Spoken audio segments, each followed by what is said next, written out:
Hey, y'all, how's it going? Welcome to the show. It's The Future Freedom. I'm your host, Scott Horton.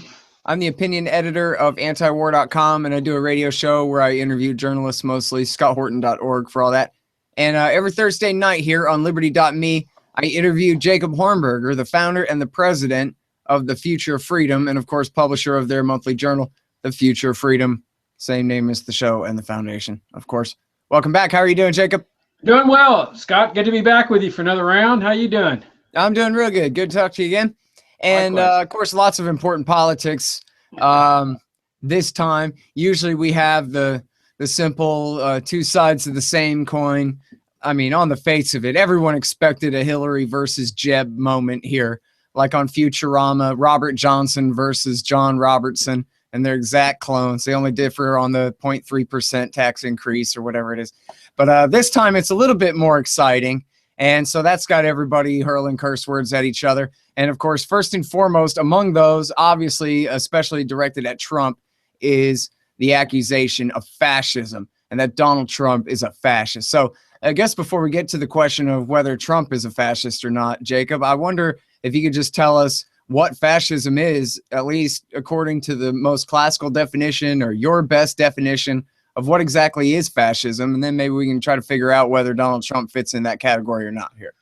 Yeah, it really is a fascinating campaign the way it's developing, because it mirrors much of the ideological debates and fights that Europe has been afflicted with for decades, and that fight is between the socialists and the fascists, and you see it throughout European history, especially in the 20th century.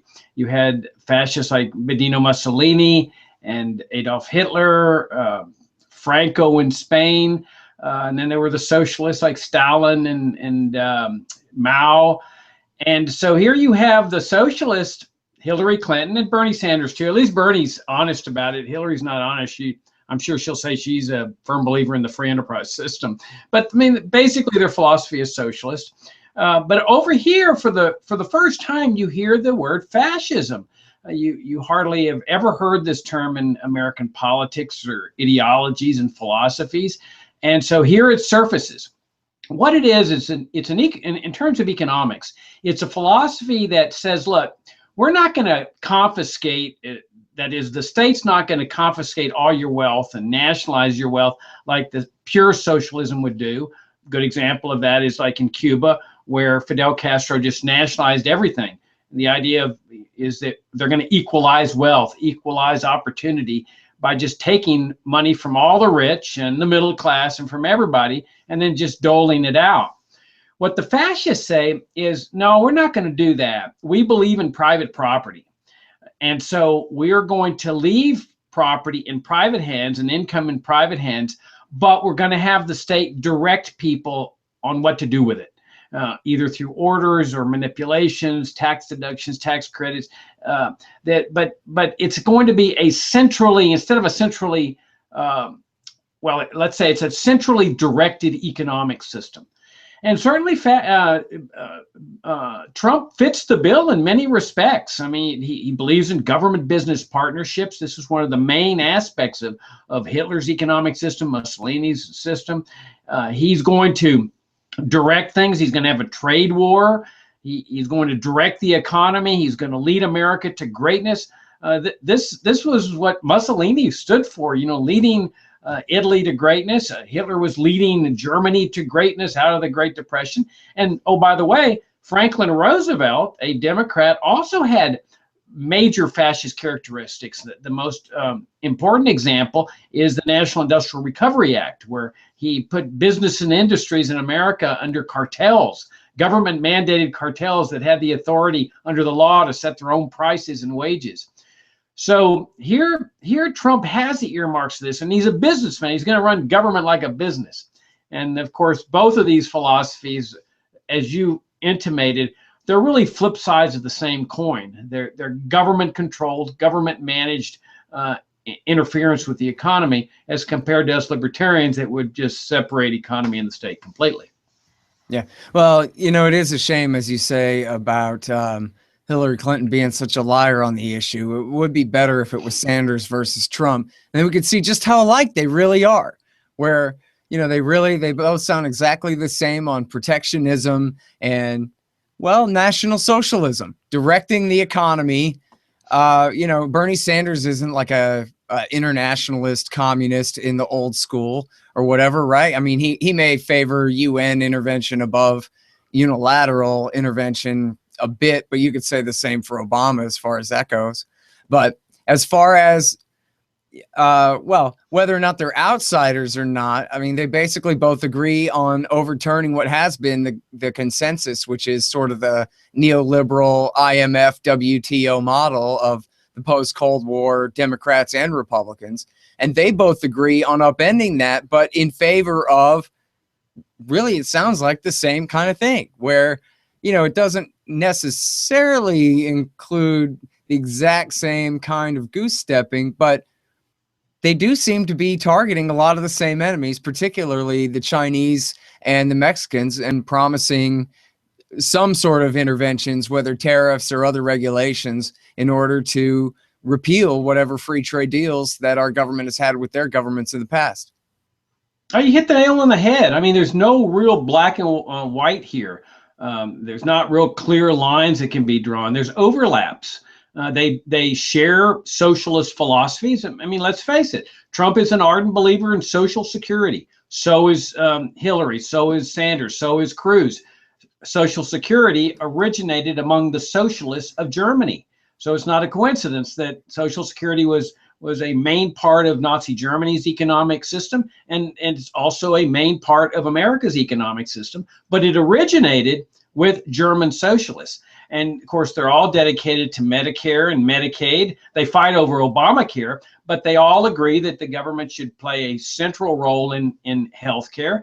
If you look at the national security state, the war machine, the Cold War era dinosaur here, they all believe in it. Now, they may disagree on this intervention or that intervention. I mean, take Sanders, for instance. You know, some of Sanders' supporters are trying to portray him as this principled non-interventionist because he stood against the Iraq War.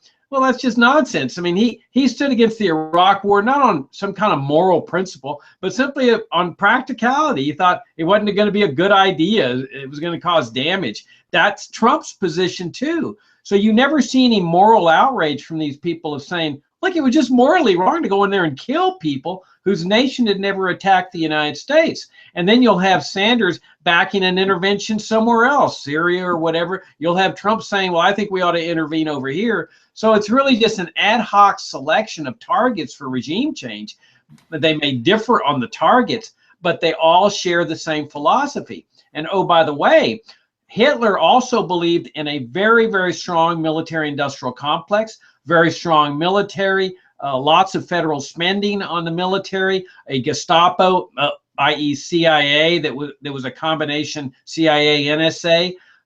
So yeah, the national security apparatus is inherent to totalitarian regimes, and all of these candidates believe in it. So while Trump may have this aura of fascism because, you know, he sounds like Mussolini, you know, he's a bully, he wants to get his way. One can easily imagine him using the military to bully his way and maybe even ignore Supreme Court decisions because they're an obstructionist. The fact, and Hillary has these earmarks of socialism, the fact is that they're all part of this collectivism that we call statism. Mm-hmm. Well, and even Sanders on the socialist communist issue has said, nah, look, I don't want to privatize nationalize industry. I'm not going to nationalize your business or your boss's business. All I'm going to do is raise taxes on the rich and give you their stuff. And so, you know, that's what he sells as democratic socialism, as opposed to full Cuban style nationalization. And so just another way to show, depending on your perspective, how much really he's a conservative Democrat in the same way Hillary Clinton is, the same way he is on the national security state, always votes for the appropriations, and of course is really big on pork barreling with the F-35, the biggest white elephant in the history of all military industries in the history of the world. Is this, well, other than H-bombs, maybe, we hope. This F-35 that isn't stealthy, isn't fast, can't climb, can't turn, can't fight, can't hold many bombs, Can't fly it in the rain, can't fly it near nighttime. A lot of times it just explodes on the tarmac because the engine gets a big crack in it. And the whole thing is a ridiculous joke for trillions of dollars. And Bernie's a huge supporter of that because they base him at the National Guard base in Vermont. And so jobs, local, parochial, military, Keynesianism. He plays that game as good as any of them, even while he says, oh, no, look at what a left-winger I am. As you said, he's for all the same regime changes as Hillary, if not quite as loudly. Yeah, and he used to speak as a radical back in the 70s. He was calling for the abolition of the CIA. You know, good for him. From what I understand, he stood against the Vietnam War. But when they uncovered these radical statements of his, man, he ran for cover. He implicitly endorsed the existence of the CIA in the statement. He certainly didn't call for its dismantling. And so he has this feeling of, well, oh, I got to be respectable. This is the only chance I have to get elected. And so the man that his supporters are saying, oh, is so principled, here abandons his principles in the quest to get elected. I mean, how much respect can you have for that? And your point about the results of production is very interesting because, you know, the pure communist approach is nationalize the means of production. But there's a variation on this, and that's the variation that we've seen for all of our lives in the 20th century. And that is leave the means of production in private hands, like the factories and so forth, but nationalize the results of production. And that was what the income tax was all about, that the government would control how much of people's income they would be permitted to keep. Sometimes they'd be kinder and say, okay, you're going to be able to keep 50%, sometimes 40%. But the point was that the government now controls how much people's income they're going to be permitted to have, sort of like an allowance. And so this is just a variation on the socialist theme. We also should bear in mind that we've got this out of control debt. Everybody knows it. The spending is going out of control still. When the last time the debt ceiling was raised, there's been no attempt to slash federal spending. They just keep spending and borrowing. And people think, oh, well, this is all fine and good. We owe it to ourselves. That's what the statists have always said. But there's real life bondholders that are going to want their money. And Social Security recipients are going to want their money, and Medicare recipients. And so what's the government going to do if there's an economic crisis? Well, in the 30s, Franklin Roosevelt, who had these earmarks of fascism and socialism, he just nationalized people's gold. This had been the official money of the United States for 125 years. He said, he ordered people, turn it in or we will convict you of a felony offense. So the government ends up with all this gold in their coffers. You think they couldn't do that again? Not only with gold, but also investment accounts, retirement accounts. Those are like great big juicy plums that are out there. Oh, they would replace them with bonds like Roosevelt did with gold. But of course, we all know that in an inflationary market, the bonds are quickly losing value. Yeah. Well, and of course, we remember how during the Bush years, they tried to take all the Social Security money and invest it, or supposedly turn it over to you, and so in some kind of so-called privatization scheme, but you would be forced to invest it in the stock market bubble of 2006, you know? And then they were, you know, as bad as socialism is, they tried to make a fascist move there that would have been, you know, the greatest theft of all time. And of course, you'd only be allowed to invest in government approved, you know, blue chip stocks or whatever. So then all the corruption would be in where the government is funneling all that capital, you know? So that was amazing when they tried there. I am really glad you brought that up because I mean, really, in fact, one more thing about that. When Lew Rockwell comes out and says, this privatization scheme is horrible, you know that it is not any kind of legit libertarian idea for repealing the size and scope of the state, you know? Oh, I am so glad you brought that up because it really goes to show one of the major differences between libertarians and conservatives. So, and this played out in Chile when the CIA went in there and ousted Allende from power. Allende had established a socialist social security system, just like Roosevelt did. And it's based on the idea that the government takes money from the young and the productive and gives it to the senior non-productive sector. And that just embodies the Marxian principle, from each according to ability to each according to need. So there's never been a fund, there's never been a savings account. You're not getting your money back. You're just the state's taking from young people and giving it to old people. Well, So the conservatives come along and say, well, we're going to have a free market approach. And it's really hard for me to keep a straight face when I say a free market approach, because it wasn't free market at all. And it isn't free market. It's fascism. What they're saying is, we will let you keep your money, your income. We won't take it from you to give to the elderly, but we will force you, through pain of fine, imprisonment, or whatever, to invest a portion of this money for your savings into government-approved retirement accounts that are run by our cronies up there in New York on Wall Street. And so it's a nice little racket. And as you point out, okay, so that's what Pinochet did when he took over from Allende. He established this fascist type of social security system that does this type of thing. And so there's this battle between the socialists and the fascists. Which system's better? Because as you point out, if the stock market crashes, people lose everything. And now they can't go and say, I want you to take from the young people, because you don't have that kind of system anymore.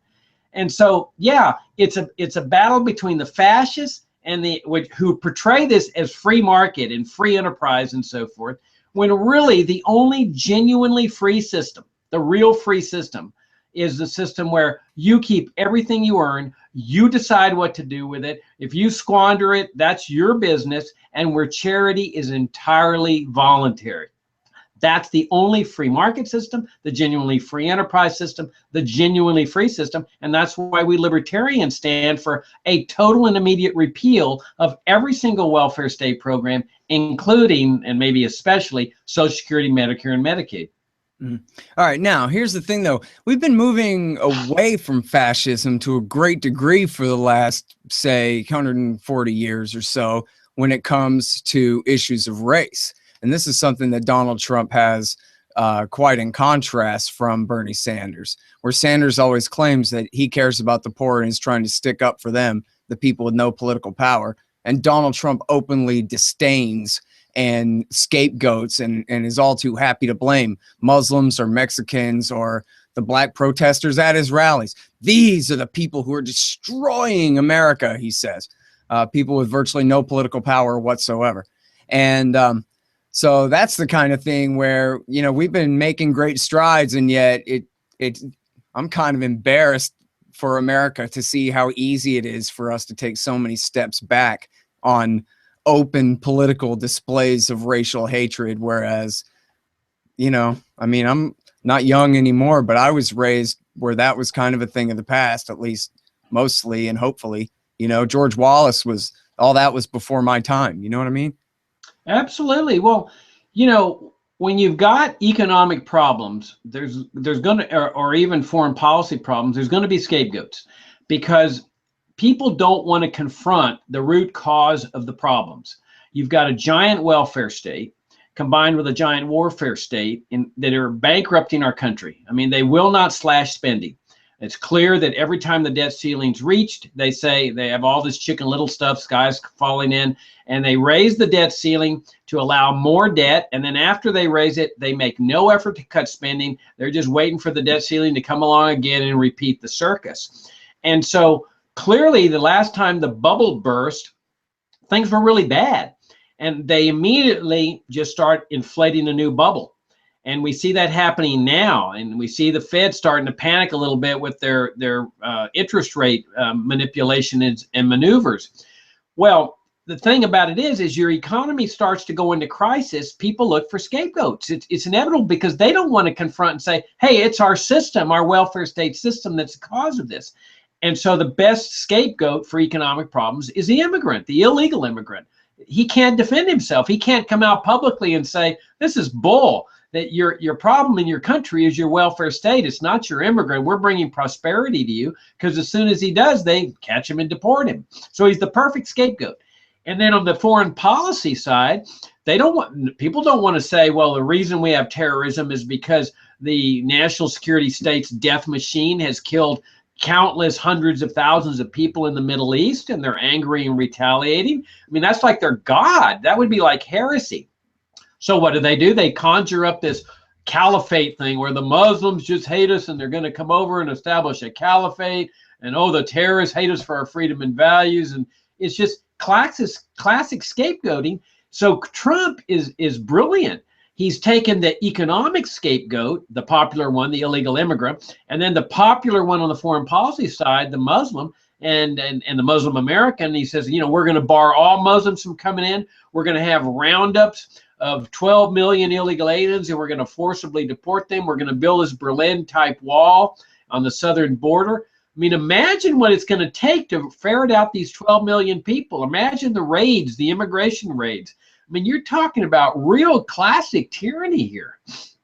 And, I think he's pretty much backed off of that and shown that this is one of those, magnificent opening bids of his, so that eventually they can build a really tall and thick wall, whatever it is, with probably less roundups. But yeah, I mean, imagine if he really followed through with that, what it would take to round up 12 million people, the new national police force we would have in order to carry that out, and then what we would be saddled with afterwards, for all the rest of us too. I mean, we'd be living in a totally different country just over that one policy right there. Could change everything in a matter of a couple of years. And that's saying something when we live in a society where Obama has deported over 2 million Muslims, probably going on 3 by now in his years in power. Mexicans, you meant? Oh, what did I say? Yeah, Muslims. Muslims. Yeah, Mexicans.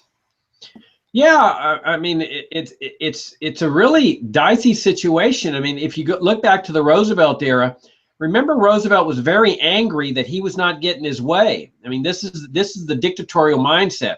We should also keep in mind that Hitler sent Roosevelt a letter through the U.S. ambassador saying, I want to commend you on your economic program for America, because we have the same thing here in Germany, and you're looking for the public interest and not the private good.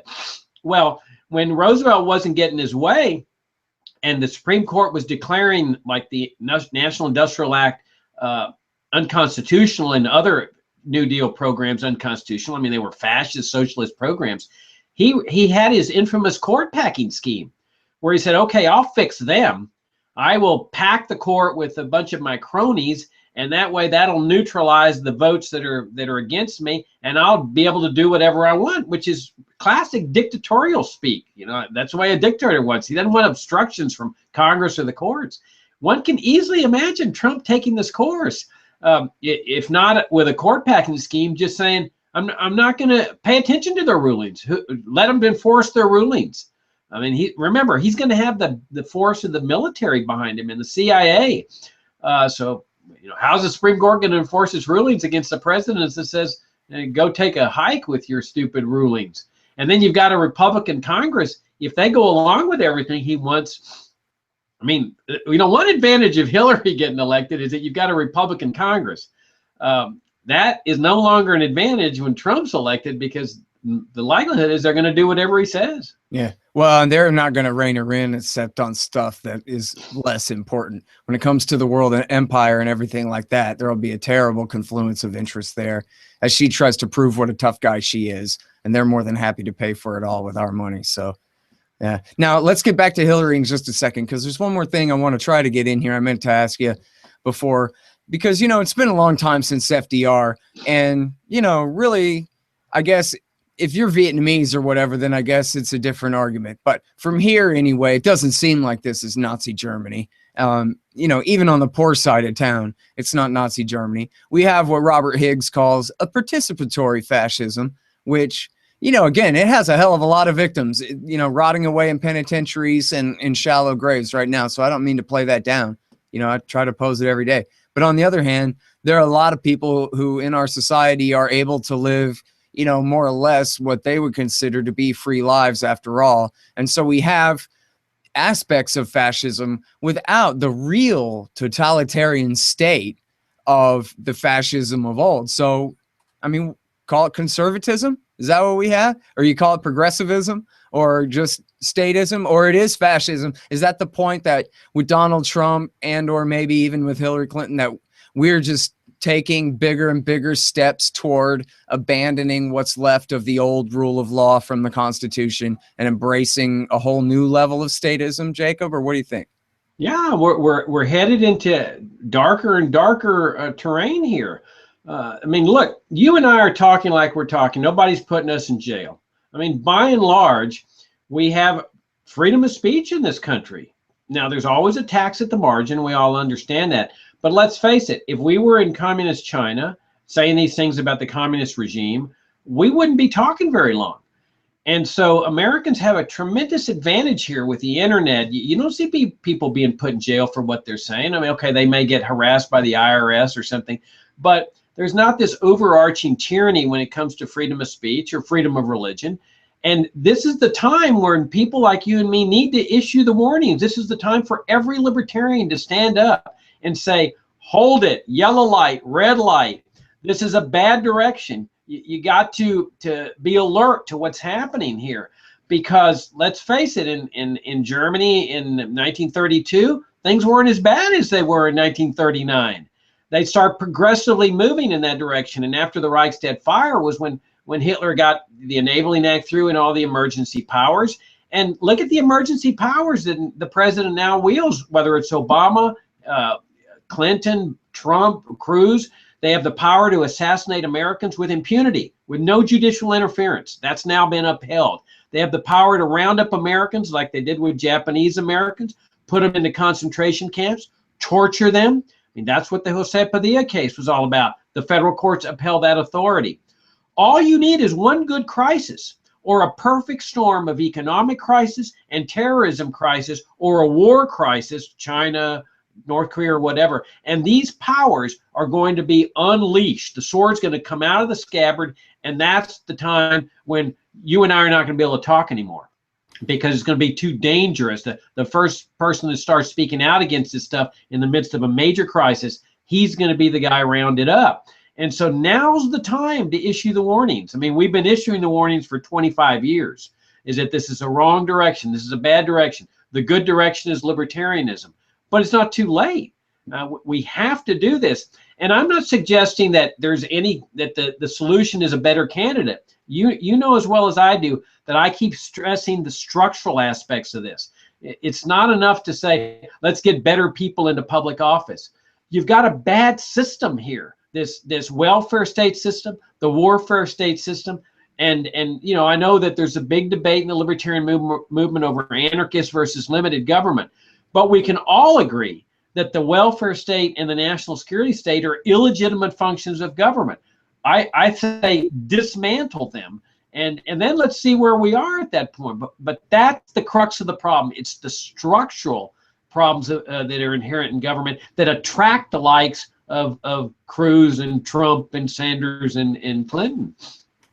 Well, if there's one silver lining to this season, it's the ever more apparent, ever weakening power of the mainstream media to dictate the agenda to people and, you know, dictate the common consensus. In 2008, it was you love Obama, and it worked on the American people. You know, this time around, they're saying you hate this guy Trump, you fear this guy Trump, and it's just not working. For better or worse, it's just not working. It's only backfiring on them, and make, you know, improving his position in the minds of his supporters, which is a hell of a lot of people. I mean, record numbers of voters this time around and everything. So, you know, things are becoming a bit more decentralized in terms of information sharing and opinion making. And a lot of the ability of the centers of power to manufacture our consent seem to be falling away here. So maybe if Ron Paul has a grandson somewhere who's any good or something, I don't know. Well, yeah, no, you got a point. I mean, the more they bash Trump, the more popular he becomes. And I think part of the reason he's popular is that he is perceived as anti-establishment, in large part because they're all attacking him. But in a fundamental sense, all these pundits and the debate moderators and stuff, they all share this commitment to the welfare state. And so you don't ever see them challenging them, like on the drug war. They never say, why do you favor this thing? If you look at all the death and destruction it's caused, give us the reasons here. They don't challenge them on that. They don't challenge them on the causes of terrorism. They just buy into this, oh, well, they hate us for our freedom and values. So tell us, gentlemen, how you're going to wage the war on terrorism. So they never challenge things at a fundamental level. So I think a lot of the antipathy toward Trump is not philosophical. It's not ideological. They just don't like the guy. But he really does reflect a lot of their values. His trade wars are no more than a variation of sanctions and embargoes, which the mainstream media has supported for decades, like against Cuba and Iran and Iraq and so many others. Yeah, I mean, it seems like they feared for the one reason that he really claims to be better than the rest, which is he's rich enough to be independent of their will. Whereas even if you're Mr. Hope and Change Obama, you still have to make Rahm Emanuel your chief of staff, and you still have to make, you know, John Brennan your head of killing people and whatever. Yeah, yeah. I think they really hate that independence, especially in the Republican establishment. I mean, the fact that this guy's not beholden to him, I think that's really what's going on here. But I don't notice that you never see them attacking his positions. They only attack his personality, his temperament. He does seem to have a bad temperament. He's a bully.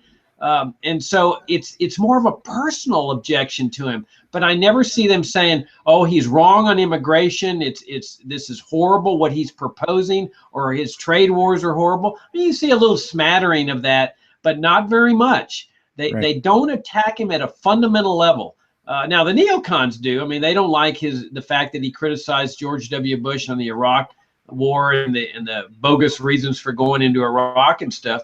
But by and large, the Republican establishment, I don't see them attacking him at a fundamental philosophical, ideological level. Yeah. Well, he's just their id, right? He's just them uncensored. He's, you know, basically what they do, only, you know, if they're R-rated, he's X-rated version of their belligerence. Yeah. Toward the weak, mostly, you know. Absolutely. That's a great way to put it. That he's one of them. He's sort of like the culmination, because the Republicans, as you know, abandoned their principles decades ago. They made peace with the New Deal. They made peace with the welfare state. They made peace with the warfare state. They call it all free enterprise, proper priority, and limited government. That's their favorite little mantra. And this guy is their monstrosity that this abandonment of their principles has brought them to. Well, and I'm here to tell you, Bumper, that, you know, he is going to absolutely destroy Hillary Clinton, because he's already made it clear he's going to attack her from the left on foreign policy. And he's going to basically paint her as George W. Bush, which he'll be able to do easily because it's 100% true. And everything she touches over there is a disaster, whether Iraq, Yemen, Libya, Syria, whatever he wants. He has an open, you know, menu of ammo to use against her on that. And she is such a, first of all, horrible person and horrible politician, that she actually believes and has already announced and leaked to trial balloons that her plan is to attack him from the right, to play exactly the role he wants her to play, and say that Donald Trump is going to diminish our power and influence in the world when there's all these crises I caused that I want to take responsibility for. And Donald Trump is going to say to America, "Did you hear what she said? Okay, well, so vote Trump." And that's it. Yeah. I mean, she's going to defeat herself for him. Yeah, it's going to be really funny. I mean, if she starts taking the pro-war, pro-national security state view, and a lot of the Republicans start jumping over to her, and then a lot of the Democrats, the old left Democrats, the anti-war Democrats, start jumping over to Trump if what you predict really happens. This could be a really, really funny campaign. Yeah, I mean, he says, yeah, we're going to knock the crap out of the Islamic State. But then real quick, we're going to finish up and we're going to come home and rebuild America. Now, that's what Americans want to hear. They want to eat, if they're liberals and leftists, they want the government to spend that money on new bridges and schools. If they lean right at all, they just want a tax rebate and keep that money and invest in their own business or their own family or whatever it is. But we want to stop pissing all our money away in the sands of the Middle East. And absolutely, he speaks for Americans when he talks like that. He knows that that's what Americans want to hear. And she is just so tone deaf. And she's just, I don't know who she can try to copy at this point. You know, pull up some old Dennis Kucinich tapes. But he also talks out of both sides of his mouth, though. Like you say, he says, "Oh, I'm going to smash ISIS, and I'm going to do it right away and bring the troops home." So he appeals to both people, the ones that want the smashing and those that want the troops to come home. Right. Yeah, exactly. And he talks out of both sides of his mouth on everything. He's completely against socialized medicine, but he'll be damned if somebody's going to die because they're deprived of medicine. He's going to make sure that they have some as president or whatever. You know, you pick whatever it is. In fact, again, it's that guy Scott Adams has a blog entry about that. I can't remember. He doesn't call it plausible deniability, but something like that, where he cites I don't know, probably 10 Trump positions in a row where he completely contradicts himself one after the other on every single issue. So whoever you are, he said what you want to hear at least a couple of times. Right. No, he's your perfect chameleon, which is really what a Republican and a Democrat is that the color of the environment changes, and boy, his color changes too. And lately he's had this little libertarian color there that has caused some libertarians to say, oh my gosh, he's libertarian, I'm going to go support him. I mean, yeah, he's fascinating in the sense that he can change color so rapidly and so effectively and attract people and just blend in with the environment. And leave everybody else just in his dust. I mean, Hillary Clinton is just Jeb Bush. He's just going to nuke her. It's going to be sad and terribly, you know, satisfying in a way. I mean, I'm terrified of a Trump presidency. I seriously am. But it's going to be great to see Hillary Clinton lose and know that she'll never get another chance again and just lose. I can't wait for that. She's so terrible. Anyway, I'm sorry. We're way over here. Everyone, that is the heroic Jacob Hornberger. Never mind me. That is the great Jacob Hornberger. He's the founder and the president of the Future Freedom Foundation. They've got 25 years, 27 years, 28 years worth of great libertarian writings there. All your favorites at fff.org. And we're here every Thursday night for the Future Freedom. Thanks very much, Jacob. It's always fun to be with you, Scott. I really enjoy it. Thank you. All right. See you next week. Okay.